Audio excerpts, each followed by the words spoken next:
बढ़ते हैं जी आगे, बात जरा एक और अहम बड़ी खबर की करते हैं और बात करते हैं सुप्रीम कोर्ट की। और सुप्रीम कोर्ट का सुप्रीम फैसला सामने आया और इस फैसले के तहत अब सरकारी मुलाजमीन जब भी कोई सवाल पूछा जाए और उन्होंने उस सवाल का गलत जवाब दिया या कोई भी मामला उन्होंने मिस इंफॉर्मेशन सामने रखी तो उसको लेकर अब उनकी नौकरियां जा सकती है।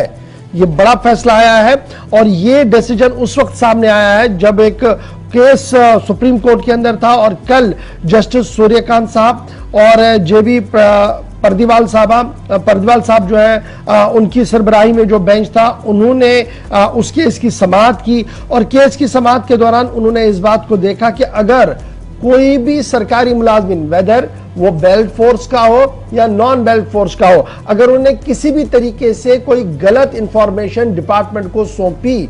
अपने बारे में जो उससे पूछा जाए तो उस पर जनाब सख्ती के साथ कार्रवाई होगी, वो नौकरी से बरतरफ भी हो सकता है। इतना ही नहीं बल्कि उसके ऊपर जुर्माना भी आयद होगा। और कल इस समाअत के अंदर मजीद क्या कुछ हुआ है, क्योंकि ये डिसीजन जो माना जा रहा है ये एक लैंडमार्क डिसीजन होगा उसके लिए जो हम एंटायर इंडिया के अंदर देख रहे हैं कि फर्जी और गलत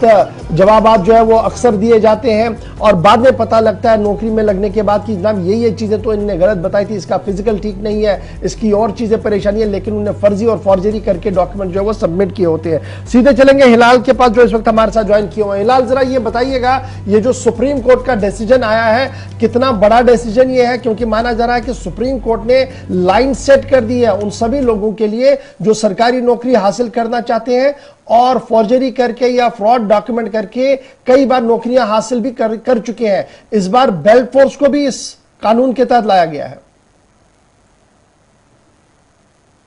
बिल्कुल गौहर,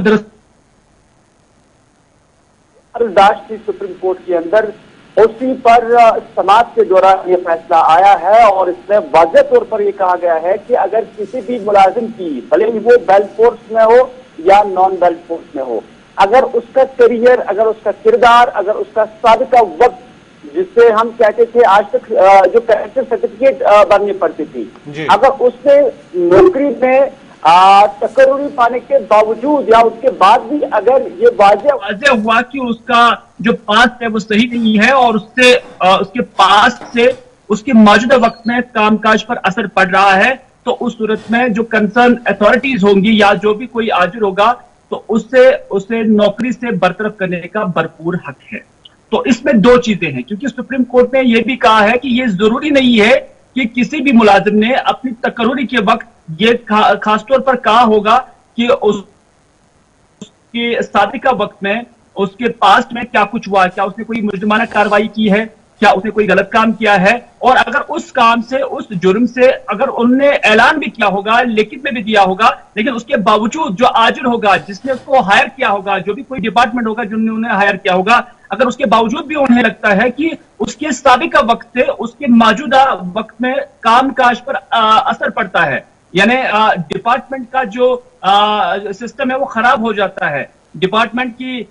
जो नस्ल है वो कहीं ना कहीं पब्लिक के अंदर असरअंदाज हो रही है, तो उस सूरत में भी इसके बावजूद कि उसने ऐलान भी किया होगा कि हाँ उनसे ये गलती हुई है, उस सूरत में भी उससे नौकरी से बरतरफ करने का आजिर को हक होगा। और एक बड़ा डिसीजन आज की डेट में जो है नजर आ रहा है और इस हवाले से देखना होगा कि पुलिस डिपार्टमेंट से लेकर जो बाकी सिविल डिपार्टमेंट के अंदर बड़े ओहदों पर काम करने वाले लोग हैं, जिनकी जो पहचान है वो कहीं ना कहीं, जिनकी जो शनाख्त है वो कहीं ना कहीं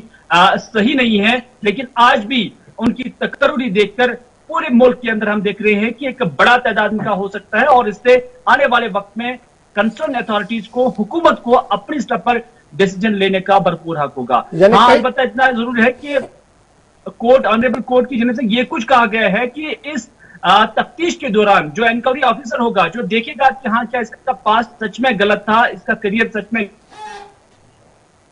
उसका वो साबिकापन आज की डेट में काम पर असरअंदाज हो रहा है, उससे क्या काम मुतासिर हो रहा है, तो उस पर इस इंक्वायरी अफसर को बयानतदारी से काम करने की। अच्छा, ये भी जरा बताइएगा, क्योंकि ये मामला जो शायद बेल्ट फोर्स के 2 जवानों की तरफ से किया गया था, और क्या अब ये जो अपील की गई थी, जो अपील दरख्वास्त थी, उसे मुस्तरद कर दिया गया या सुनवाई और भी होगी, और कोर्ट के फाइनल रिमार्क्स इस बारे में क्या था, क्योंकि जहां जनरल लाइन के लिए ये ऑर्डर है, सिविल अथॉरिटीज के लिए ऑर्डर है, क्या आर्म फोर्स के लिए भी ये ऑर्डर एप्लीकेबल है या उनके लिए थोड़ी सी राहत कहीं पर दी गई है इस पूरे मामले में? बिल्कुल गौहर, जैसा कि मैंने इब्तिदा में ही कहा कि ये जो केस था ये बेल्ट फोर्स में यानी सीआरपीएफ में काम करने वाले 2 जवानों की जानिब से दायर की गई एक दरख्वास्त थी और उसी की समाअत हो रही थी। हालांकि काफी वक्त से इस पर जो है पेशियां हो रही थी और उसी दरख्वास्त के उन्हीं दरख्वास्तों को मुस्तरद करते हुए ऑनरेबल कोर्ट ने ये लैंडमार्क डिसीजन दिया है और उनसे कहा है कि अगर बेल्ट फोर्स के अंदर ही, क्योंकि बेल्ट फोर्स जो अमलो कानून है उसको इसके इतलाक के लिए, उसको नाफिज करने के लिए उनकी जो ड्यूटी होती है तो उस पर असरअंदाज हो सकता है उस सूरत में कि अगर ऐसे अफराद की, ऐसे पुलिस अफसरान की जो साबिका वक्त होगा अगर वो मुतासिर कुन होगा और वो मौजूदा वक्त में भी उनकी हालात को या डिपार्टमेंट की नस को खराब कर रहा होगा तो उसमें ऑनरेबल कोर्ट की जानिब से कहा गया है कि वो इख्तियार है उन्हें निकालने का। तो इस तरह से न सिर्फ इन्हें निकाल दिया गया है और निकालने के हवाले से राहें साफ की गई है, बल्कि उनकी जो दरख्वास्त थी वो भी सुप्रीम कोर्ट ने मुस्तरद की है। चलिए, बहुत शुक्रिया जी हिलाल हमारे साथ ज्वाइन करने के लिए। सुप्रीम कोर्ट का बड़ा फैसला है और इस फैसले की इतलाक पूरे मुल्क के अंदर होगा और जम्मू कश्मीर के जाविये से जब आप इसको देखेंगे तो आपस में ही एक बड़ी खबर इस वक्त आपको